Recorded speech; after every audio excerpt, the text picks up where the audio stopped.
Trip के इस नए और refresh ऐसे एपिसोड में आपका स्वागत है। हम हैं गोवा में। जी हाँ, हम आज गोवा में आए हैं। गोवा में वन ट्रिप का ये पहला एपिसोड है। यहाँ से बाद हम आपको गोवा का पूरा कल्चरल फूड ये सब दिखाने वाले, बहुत मस्ती करने वाले। बट एक चीज़ के लिए आप मुझे माफ़ कर दीजिए, मेरे जो हिंदी व्यूअर्स हैं उनसे मैं माफ़ी मांगना चाहता हूँ, क्योंकि गोवा का पूरा सीज़न इसके बाद मैं मराठी में शूट करने वाला हूँ। जी हाँ, क्योंकि मेरे कई सारे लिसनर्स, मेरे कई सारे व्यूअर्स जिन्होंने मुझे कमेंट किया, जिन्होंने मुझे बोला कि आप मराठी में वीडियो क्यों नहीं बनाते, तो ये जो वीडियो है मैं मराठी में बनाऊँगा। इसके बाद में हम जहाँ पे भी जाएंगे हम मराठी में बात करेंगे।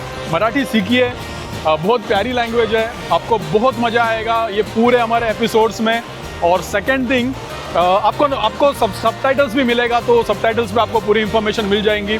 यहाँ पे मैं आपको गोवा में अलग अलग रेस्टोरेंट्स बताऊँगा, यहाँ के खाने के बारे में बताऊँगा, यहाँ के मसालों के बारे में बताऊँगा, क्योंकि गोवन क्रूजिन या गोवा की जो रेसिपीज़ होती है इसका मसाला थोड़ा अलग है, थोड़ा स्पेशल है। तर इकडचा जो मसाला आहे तो थोडासा वेगळा आहे, थोडासा स्पेशल आहे।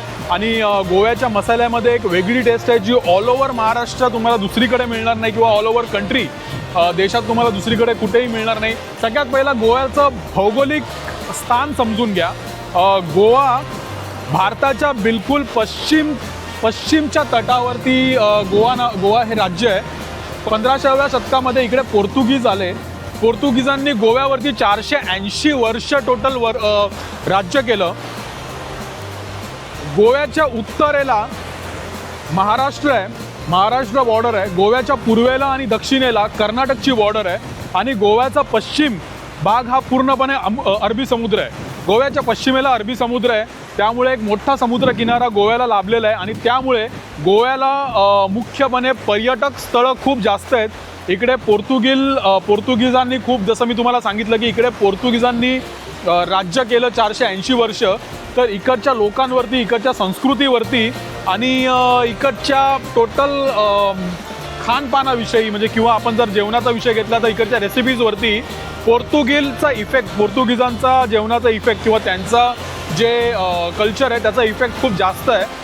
सेकंड थिंग, समुद्रकिनारा असल्यामुळे इकडच्या ज्या व्यंजन आहे किंवा इकडचे जे स्वादिष्ट पदार्थ आहेत त्याच्यामध्ये कोकोनटचा यूज जास्त आहे, नारळाचा वापर खूप जास्त केलेला आहे, आणि म्हणूनच इकडची प्रत्येक ग्रेव्ही ही कोकोनट बेस्ड ग्रेव्ही आहे। प्रत्येक मसाल्यामध्ये कोकोनट आहे।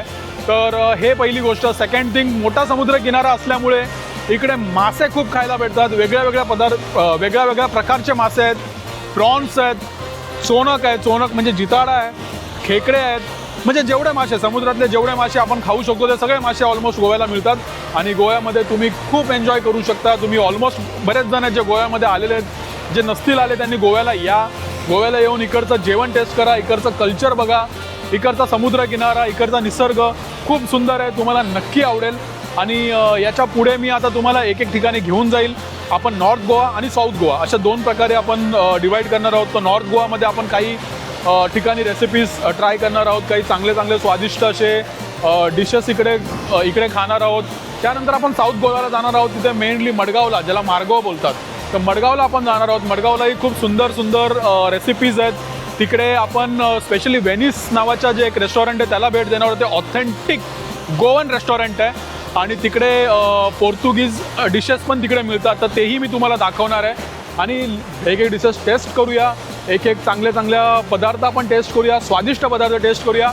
आणि तुम्ही आमच्याबरोबर राहा, आमचं चॅनल सबस्क्राईब करा, आवडलेले व्हिडिओ लाईक करा, शेअर करा आणि कमेंटही करा। जे आवडलं त्यालाही कमेंट करा, काही नसेल आवडलं त्यालाही कमेंट करून सांगा। तुमच्या सांगण्याने आम्ही सुधरू, तुमच्या सांगण्याने आम्हाला बरं वाटतं। तुमच्या सजेशन्स आमच्या खूप कामाच्या आहेत। तर आता आमच्याबरोबर तुम्ही राहा, आम्ही तुम्हाला घेऊन चाललो आहे गोवाची एक व्हिज्युअल टूर करायला, रेसिपी टूर करायला। So guys, let's go.